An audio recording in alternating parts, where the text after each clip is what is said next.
أيام سووا معاي لقاء في مهرجان من المهرجانات، لا ليلي ليل ولا نهاري نهار، من أمي كثر ما لعنة خير اللي يابوني.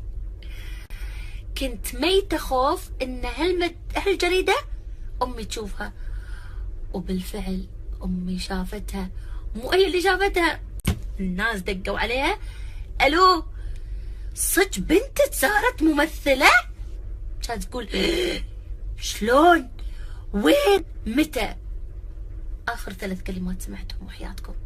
طبعا تهزأت واللعن خيري، وقالت لي: هذه آخر مرة تسوين لقاء صحفي وتكتبين الفنانة غدير السبتي، أو الممثلة بعد، يا ريت الفنانة، الممثلة غدير السبتي.